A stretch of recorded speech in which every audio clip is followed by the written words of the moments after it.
नई सफलता का राज खुलेगा। तो इस अवसर पर मैं आप सबका हृदय से अभिनंदन करता हूं, सबका स्वागत करता हूं और आप सबको मैं हृदय से अपनी शुभकामनाएं भी देता हूं। भाइयों बहनों,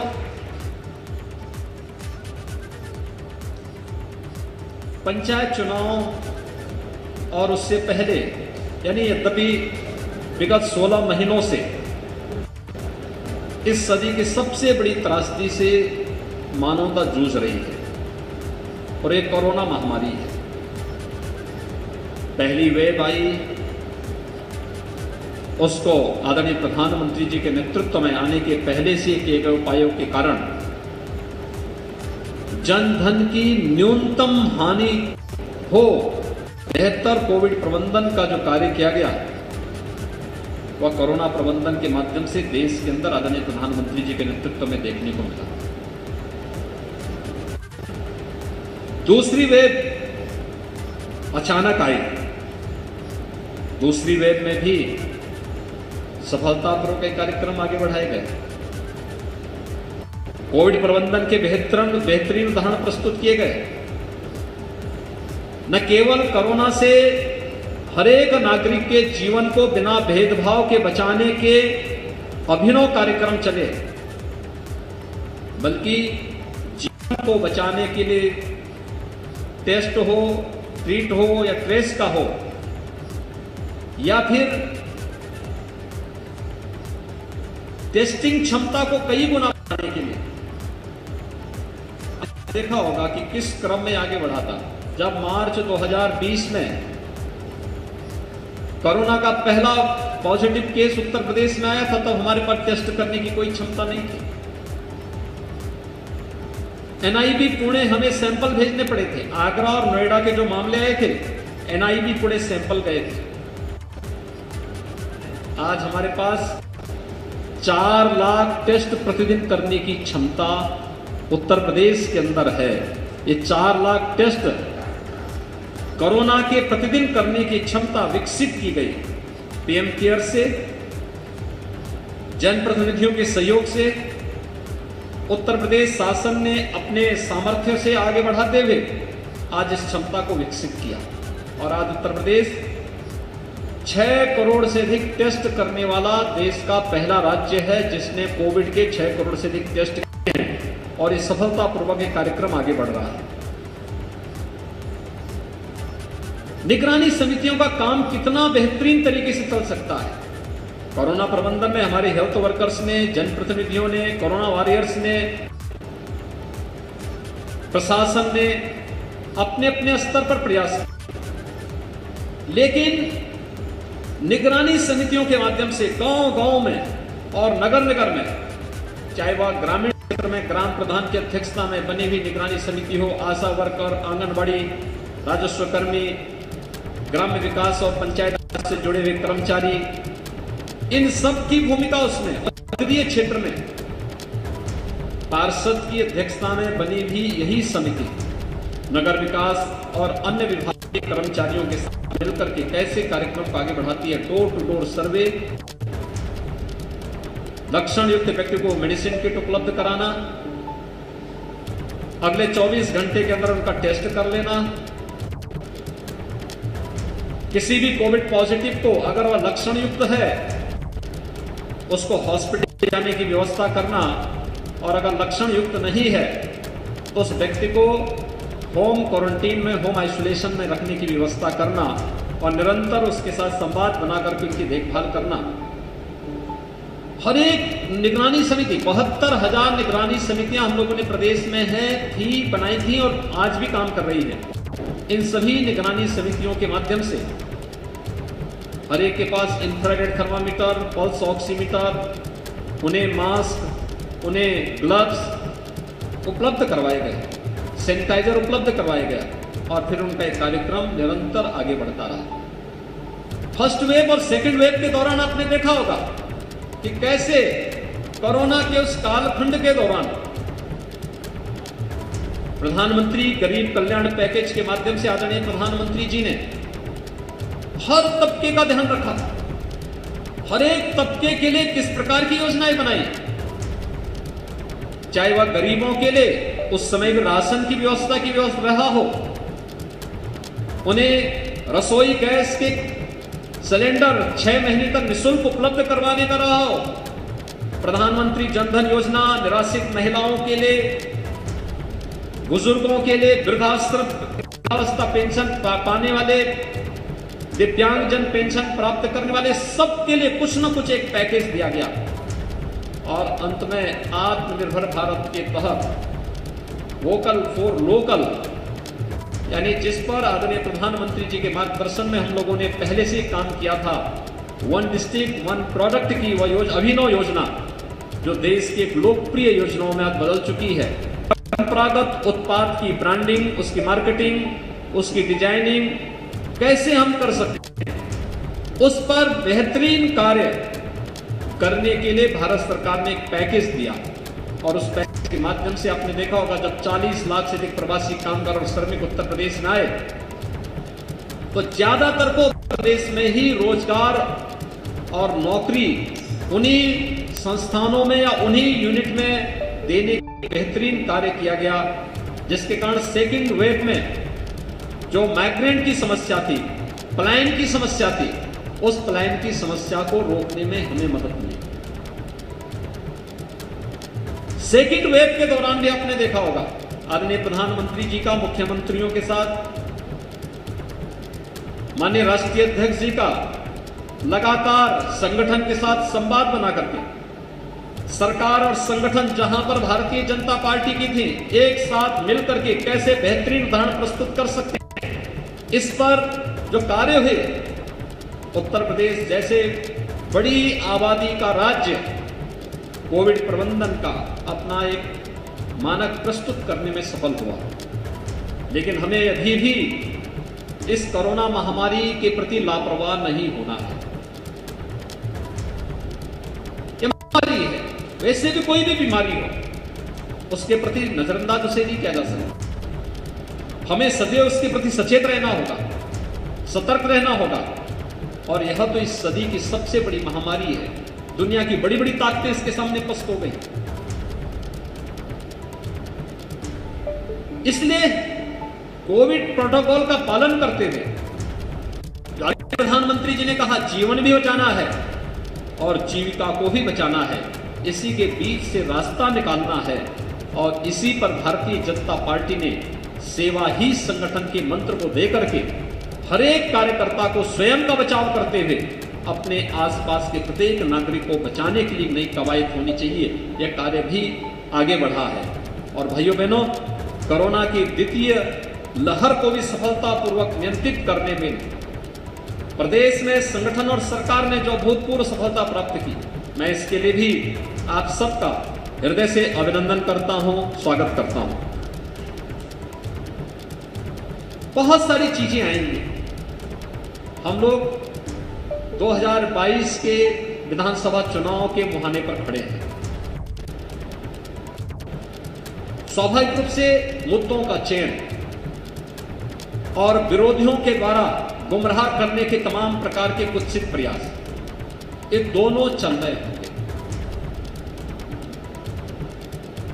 मेरा आप सबसे अनुरोध होगा, और इस संगठन ने अपने एक विस्तृत कार्य योजना आपके सामने दी कि कोरोना कालखंड की द्वितीय लहर के बाद भी कुछ चीजें केंद्र और प्रदेश सरकार ने जारी की, जैसे मई से लेकर के नवंबर तक प्रधानमंत्री गरीब कल्याण अन्न योजना के माध्यम से हर गरीब को खाद्यान्न उपलब्ध कराने की कार्य योजना वो चल रही है। इसमें कार्यकर्तागण पहले से लगे हुए हैं, लेकिन मुझे लगता है कि एक श्रमिक साहब, वरिष्ठ पदाधिकारी और जनप्रतिनिधि अगर हर एक फेयर प्राइस शॉप में जाकर के इस कार्यक्रम को देख लें, मॉनिटर कर लें, उसकी समीक्षा कर लें, इसको और बेहतरीन तरीके से आगे बढ़ाया जा सकता है। ई-पॉस मशीन लगने के बाद यद्यपि घड़तोली की समस्या का समाधान लगभग हो चुका है, लेकिन तब भी वह एक मशीन है, एक इलेक्ट्रॉनिक डिवाइस है। किसी ने बनाया है तो फिर उसमें उस प्रकार की छेड़छाड़ भी संभव है। और इसलिए सतर्कता हर एक स्तर पर। ई-पॉस मशीन ने खाद्यान्न वितरण की व्यवस्था को पारदर्शी बनाने का प्रयास किया, लेकिन तब भी हम लोग लापरवाह किसी भी स्थिति में न रहे, क्योंकि वह उत्तर प्रदेश में एक बार के खाद्यान्न योजना से लगभग 15 करोड़ लोग लाभान्वित होते हैं। इस समय हम महीने में 2 बार 15-15 करोड़ लोगों को प्रदेश में खाद्यान्न योजना का लाभ उपलब्ध करा रहे हैं। अगर ये योजना को हम आगे बढ़ा सकें तो बेहतरीन हो सकता है। कोरोना से बचाव के लिए वैक्सीन एक बेहतरीन उपाय हो सकता है। हम सबको आभार व्यक्त करना चाहिए आदरणीय प्रधानमंत्री जी का कि देश को 2 वैक्सीन, स्वदेशी वैक्सीन पहली बार मिली। आपने सुबह माननीय राष्ट्रीय अध्यक्ष जी के उद्बोधन को सुना होगा कि बहुत सारे वायरस इस सदी के दौरान आए, लेकिन किसी की दवा नहीं आ पाई, लोग मरते गए, बीमारी अपने आप घटती गई।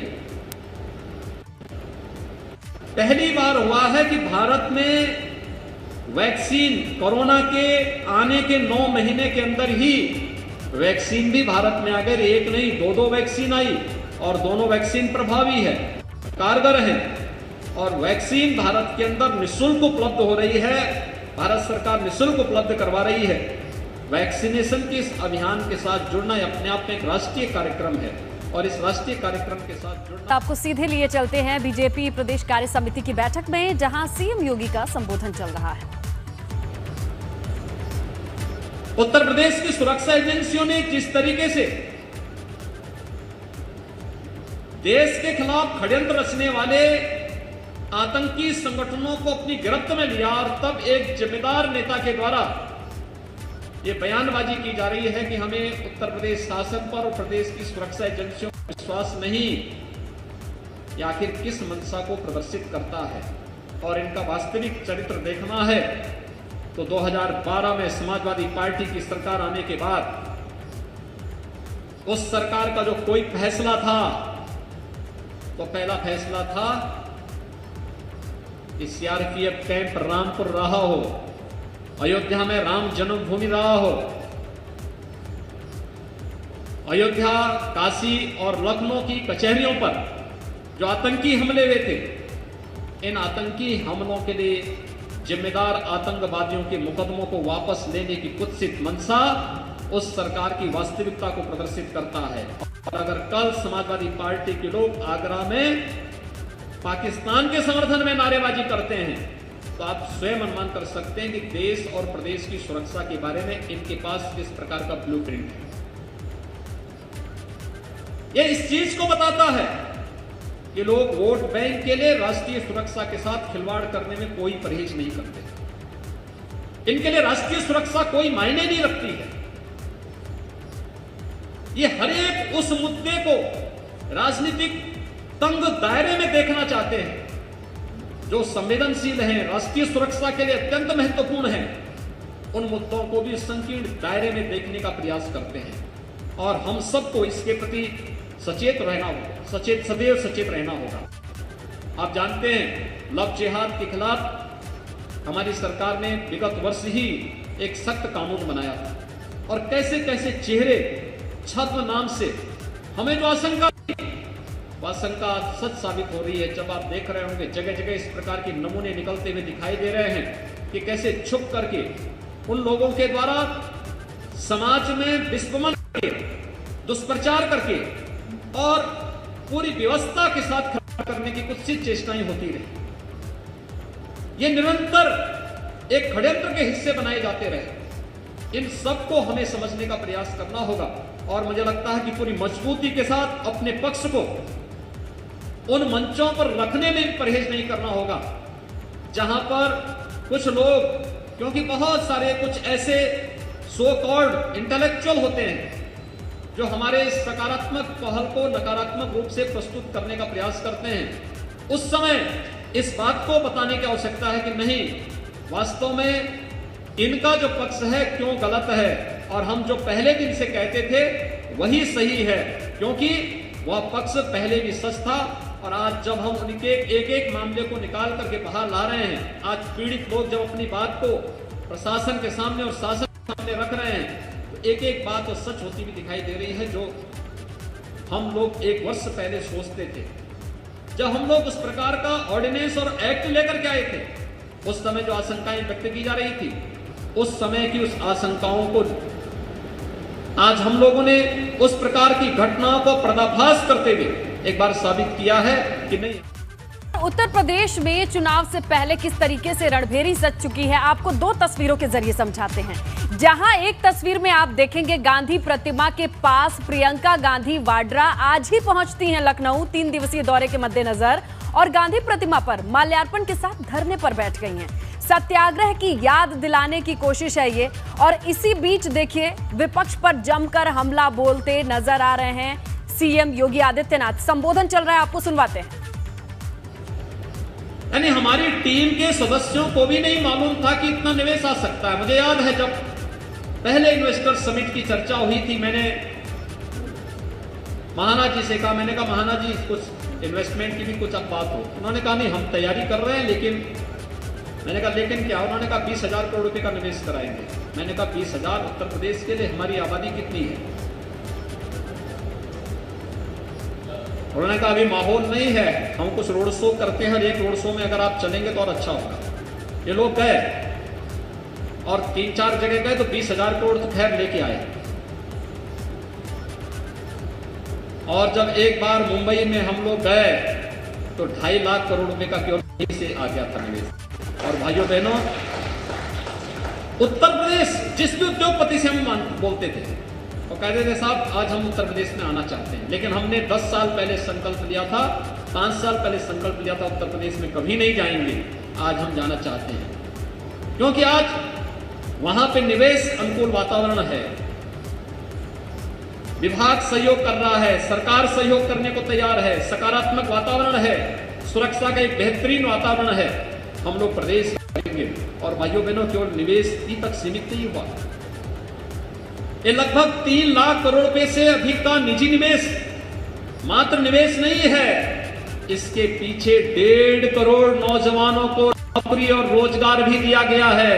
1.5 करोड़ नौजवान और रोजगार आज अपनी ऊर्जा अगर उत्तर प्रदेश के अंदर लगा रहा है।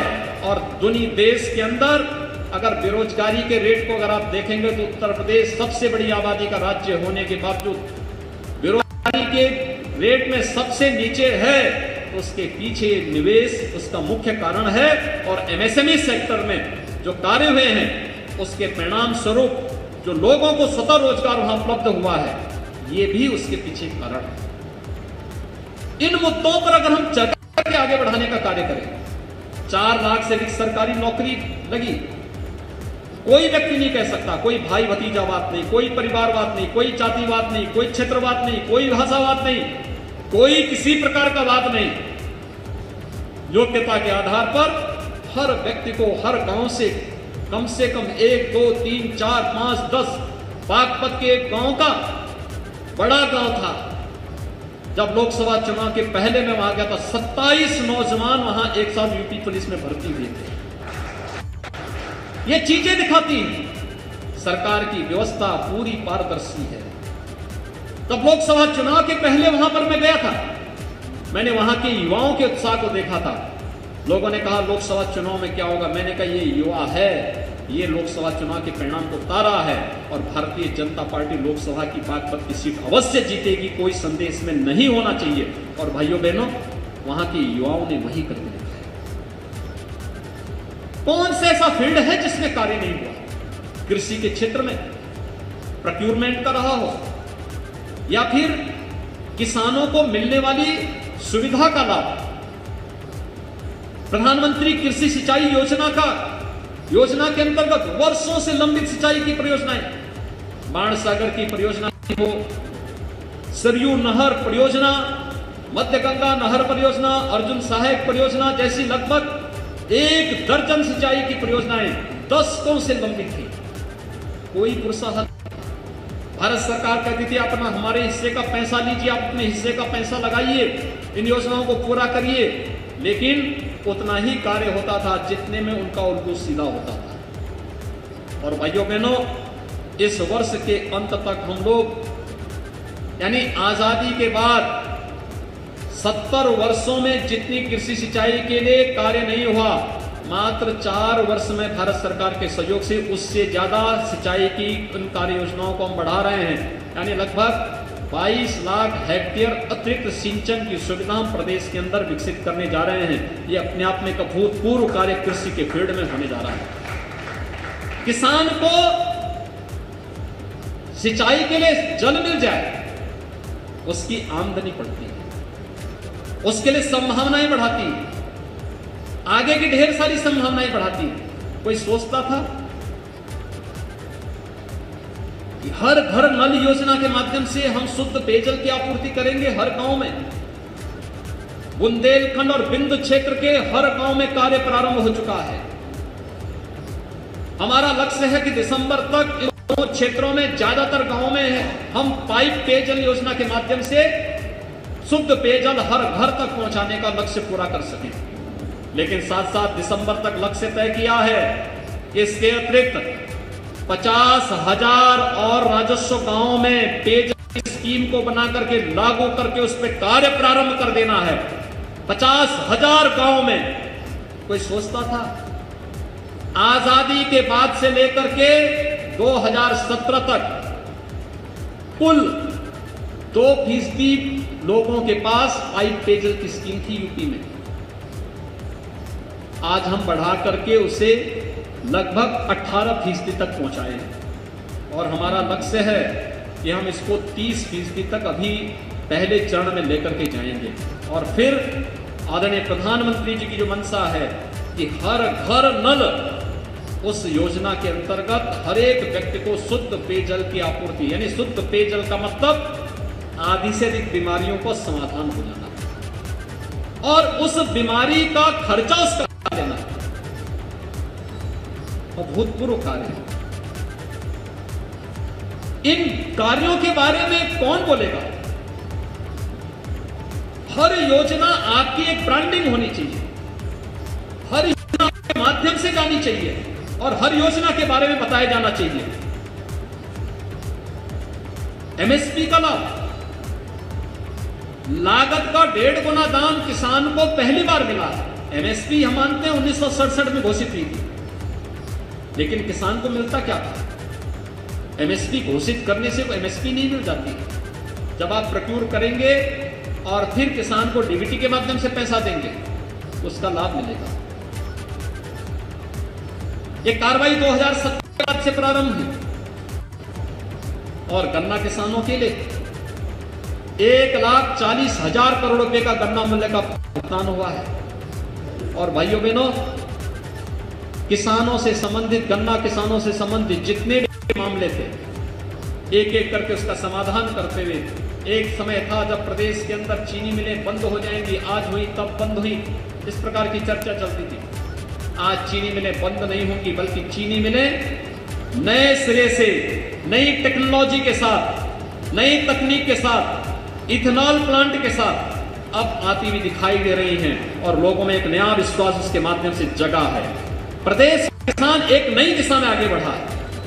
हम इस पर अगर चर्चा करके बोलेंगे कि पहली बार हुआ 74, इस करंट सीजन का भी 74% गन्ना मूल्य का भुगतान हो चुका है। कभी नहीं हुआ था। आप 10 वर्षों के डाटा कर देखिए, 2017 के पहले के 10 वर्षों को उठा करके देखिए, आपको लगेगा कि नहीं, कभी नहीं मिलता था, लेकिन इस समय मिलता हुआ दिखाई दे रहा है। विश्वकर्मा श्रम सम्मान में परंपरागत जो हस्तशिल्पी और कारीगरों को प्रोत्साहित करने के लिए जो कार्यक्रम प्रारंभ हुए, उनकी ट्रेनिंग, उनको टूल किट उपलब्ध करवाना, उनको बैंकों के साथ जोड़ना। कौन ऐसा गांव है भारत का जिसको गांधी जी कहते थे, ग्राम स्वराज की जिस बात को कहते थे, ये ग्राम स्वराज की परिकल्पना हमारे गांवों में चरितार्थ होती थी, जहां गांव में हर एक व्यक्ति एक दूसरे पर आश्रित होकर के अपनी पूरी व्यवस्था का संचालन करता था। विश्वकर्मा श्रम सम्मान उसका एक उदाहरण है। हर एक उसको हम लोगों ने ऐसे लगभग 12-15 ट्रेड तय किए हैं और उनकी ट्रेनिंग के कार्यक्रम, उन्हें टूल किट उपलब्ध करवाना, फिर उनके लिए बैंक लोन की व्यवस्था करना, शासन से उन्हें सब्सिडी उपलब्ध करवाना, उन्हें एक निश्चित सीमा तक आगे बढ़ाने का कार्य, शिक्षा के क्षेत्र में अभूतपूर्व कार्य चल रहे हैं। नकल विहीन परीक्षा हो, उच्च शिक्षा में व्यापक परिवर्तन करने की व्यवस्था, नए विश्वविद्यालयों को खोलने की व्यवस्था, एक समान पाठ्यक्रम हम प्रदेश के अंदर बना करके लोगों को प्रतियोगी परीक्षाओं के लिए अपने युवाओं को तैयार कर सकें। आवश्यकता पड़ने तो अभ्युदय कोचिंग की संस्थाओं के माध्यम से अपने युवाओं को अखिल भारतीय प्रतियोगी परीक्षाओं की तैयारी के लिए भी मंच दे सकें। टेक्निकल एजुकेशन और मेडिकल एजुकेशन में भी भूतपूर्व कार्य। आजादी के बाद से लेकर 70 वर्षों में केवल 12 government medical college Uttar Pradesh के अंदर खुल पाए थे और 2017 से 20 के बीच में वर्तमान में हम 30 नए गवर्नमेंट मेडिकल कॉलेज का निर्माण कार्य कर रहे हैं। ये अपने आप में आपके सामने एक नया, यानी आज 70 वर्षों में 12 गवर्नमेंट मेडिकल कॉलेज और 4 वर्ष में 30 नए गवर्नमेंट मेडिकल कॉलेज प्रदेश के अंदर वर्तमान में बन रहे हैं। कौन से ऐसा फील्ड है जिसमें कार्य न हुआ हो? और उसी में भारत की आस्था, जिस आस्था के प्रति हम लोगों का सड़कों से लेकर निरंतर संघर्ष चलता है। केशव जी अभी बोल ही रहे, काशी विश्वनाथ धाम हो, ब्रिज तीर्थ विकास परिषद के माध्यम से मथुरा वृंदावन और वहां स्थित 7 तीर्थों के विकास का हो, मां विंध्यवासिनी धाम के विकास का हो, या चित्रकूट धाम का, नेमिष या सुख तीर्थ के विकास का हो, या शाकंभरी देवी मंदिर के आसपास के क्षेत्र के विकास का, या फिर अयोध्या में राम जन्मभूमि मंदिर से संबंधित विवाद का सफलतापूर्वक पटाक्षेप होने के बाद भव्य मंदिर के निर्माण के कार्यक्रम को और एक नई अयोध्या के रूप में देश और दुनिया के सामने अपनी पुरातन और रामायणकालीन परंपरा के साथ आधुनिकता के भरपूर नई अयोध्या के रूप में उस रोड मैप को आगे बढ़ाने का कार्य राज्य सरकार निरंतर केंद्र सरकार के मार्गदर्शन में इन कार्यक्रमों को आगे बढ़ाने का कार्य कर रही है। हम सबका दायित्व बनता है ये कार्यक्रम आगे बढ़े। आज उस दिशा में एक बेहतरीन प्रयास हुए हैं। प्रयागराज कुंभ सबके सामने है और केवल एक आयोजन नहीं था हमारे लिए, राज्य की ब्रांडिंग भी थी। उसका असर हर एक फील्ड में पड़ा, राज्य के पर्यटन पर पड़ा, राज्य की प्रति व्यक्ति आय पर पड़ा, प्रदेश के परसेप्शन पर पड़ा, लोगों की जो धारणा यूपी के बारे में थी उस पर पड़ा। और आज यही तो कह रहे थे माननीय राष्ट्रीय अध्यक्ष जी कि आज ईज ऑफ डूइंग बिजनेस यानी व्यवसाय की सुगमता में उत्तर प्रदेश 2016 में 14वें नंबर पर था। 2017 में प्रारंभिक दिनों में जो कार्य हुए उसके कारण 12वें स्थान पर आया और पिछले 2 वर्ष यानी 2019 की रैंकिंग है ये, जिसमें हम दूसरे नंबर पर हैं। और अभी जो कार्यक्रम हमारे आगे बढ़ रहे हैं, हमारा प्रयास है Uttar Pradesh ease of doing business में नंबर 1 पर भी आए, क्योंकि उत्तर प्रदेश को निवेश के बेहतरीन गंतव्य के साथ आगे बढ़ाने के साथ ही यहाँ की प्रति व्यक्ति आय को भी बढ़ाना। क्या किया है आजादी के बाद आने वाली इन सरकारों ने? ये विपक्षी दल जो आज चिल्लाते हैं, इनसे पूछा जाना चाहिए कि आजादी के बाद इन लोगों ने क्या किया। 1947 में जब देश आजाद हुआ था और 1950 में जब उत्तर प्रदेश का गठन होता है, उत्तर प्रदेश के प्रति व्यक्ति आय नेशनल एवरेज से अधिक थी। राष्ट्र की प्रति व्यक्ति आय से अधिक उत्तर प्रदेश की आय थी। लेकिन भाइयों बहनों, 1950 से लेकर के 2017 तक आते आते उत्तर प्रदेश की प्रति व्यक्ति आय देश की प्रति व्यक्ति आय की 1/3 रह गई थी। 4 वर्ष के अंदर जो प्रयास हुए, एक सामूहिक प्रयास जो प्रारंभ हुआ, आज उसका परिणाम है उत्तर प्रदेश की प्रति व्यक्ति आय अब नेशनल एवरेज से थोड़ी ही कम है।